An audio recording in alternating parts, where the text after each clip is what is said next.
Tropa natin yun? Ata.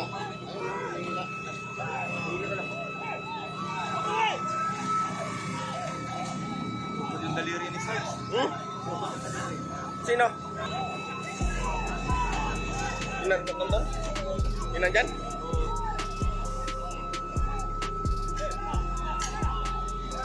Hindi, sa nabsok para siya, no? May palapon. Ano, ng bato na ng bato.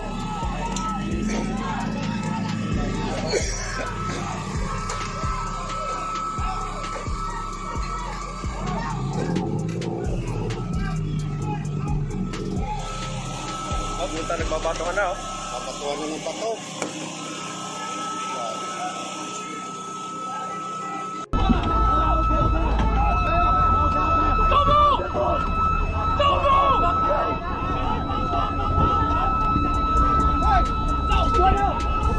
Medyo. Tali! Mike! Mike! Pagputol ng tali! Mike!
Okay,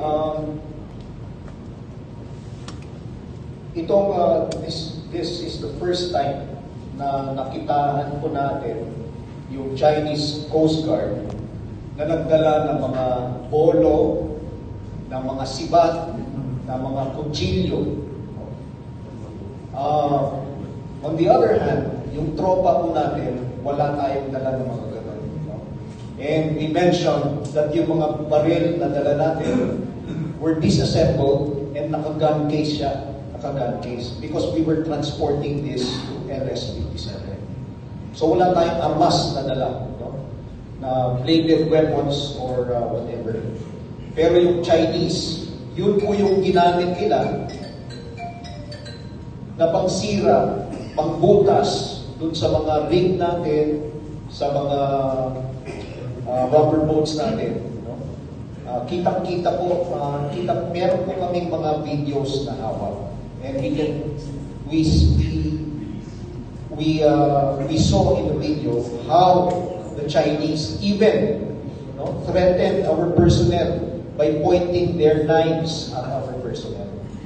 Despite this, lumaban po yung ating mga sundalo. No? Lumaban po with their bare hands. No?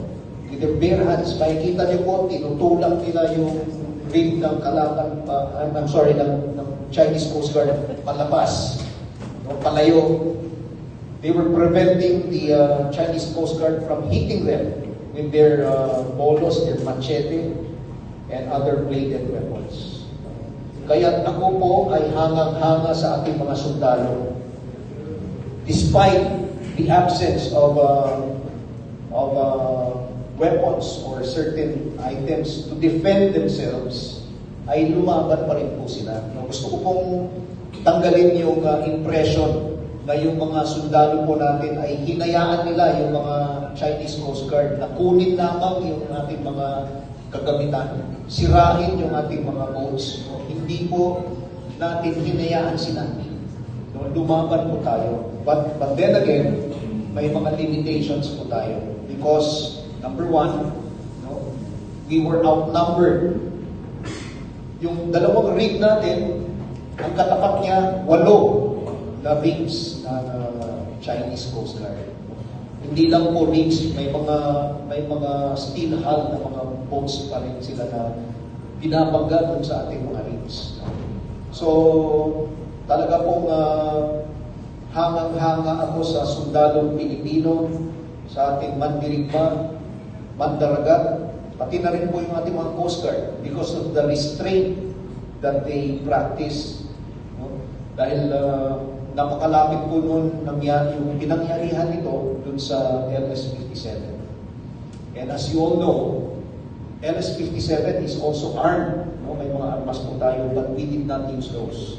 We did not use those because our objective is that while we want to bring supplies to our troops following international laws, our objective is also to prevent war. Ayaw po natin na magkaroon ng kena. Thank you. Thank you very much, sir, for your answers. Our rigs, no, yung rigid hull inflatable boats. No? Yung isang rig natin ay inipit nila. No? Marami po kasi silang mga dineploy na mga rigs nila. So, yung isang rig natin, inipit nila. No? And then, sa kanila pinord. No? But of course, yung trauma natin, prevented, trying to prevent them.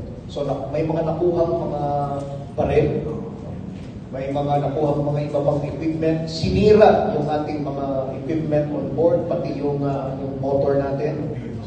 No?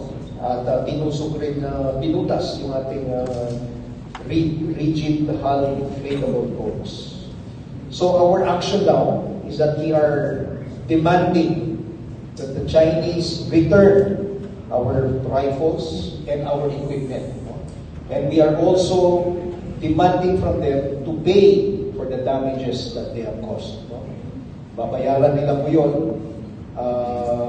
dahil hindi po tayo papayag na ganun lang sisiramin nila yung ating mga kagamitan at kunin lang nila. For me, this is piracy already. Piracy. Because they boarded our boats illegally. They got our equipment. Again, parang mga pirata na po sila dun sa mga ginawa nilang actions nila.